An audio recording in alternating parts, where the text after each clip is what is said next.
ভাই sub horror comedy cinema ভূত Bangla release হয়েছে।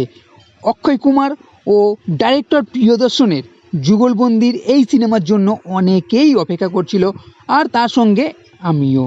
কিন্তু এই যুগলবন্দি নতুন কিছু কি দেখালো, নাকি সেই পুরনো জিনিসই ঘুরিয়ে ফিরিয়ে নতুন মোড়কে দেখিয়েছে? প্রথমেই বলি, সিনেমার ফার্স্ট হাফ কিন্তু বেশ ভালো মজা আছে। তো এই সিনেমা মঙ্গলপুর নামক এক গ্রামের, যেখানে বধূসুর নামে রাক্ষস আছে। আর এই রাক্ষস কারোর বিয়ে হতে দেয় না। যার বিয়ে হবে সেই বউকে তুলে নিয়ে চলে যায়। এইবার এন্ট্রি হয় অক্ষয় কুমার মানে অর্জুন, তার বোন মীরা যার বিয়ে হবে, ও বাবা মানে যিশু সেনগুপ্তর।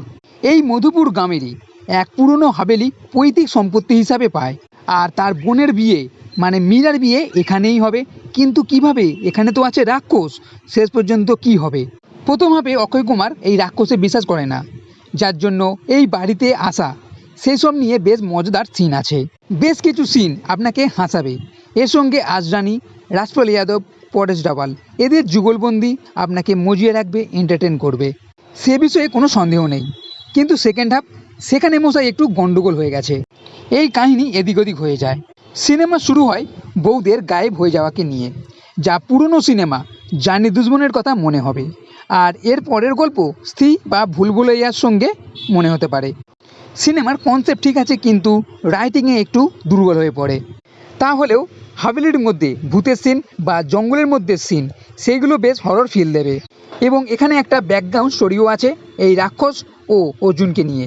আর ক্লাইম্যাক্সে ভিএফএক্সে যা দেখানো হয়েছে তা ভালো। তবে ভুলভুলাইয়া সিনেমাতে গান যেমন জমেছিল, এখানে কিন্তু গান তেমন মনে ধরেনি। সব মিলিয়ে ভূত বাংলা এই সিনেমা মিলাঝুলা লেগেছে। যতটা আশা হয়তো করেছিলাম ততটা পূর্ণ হয়নি, কিন্তু হালকা ফুলকা কমেডির জন্য মোটামুটি ভালো লাগবে। তবে এটা বলবো, পুরো ফ্যামিলির সঙ্গে দেখার জন্য এই সিনেমা পারফেক্ট। তো বন্ধুরা, এই ভিডিও যদি ভালো লেগে থাকে তাহলে লাইক করো, কমেন্ট করো, শেয়ার করো। আর এই চ্যানেলটি সাথী করতে কখনোই ভুলবে না।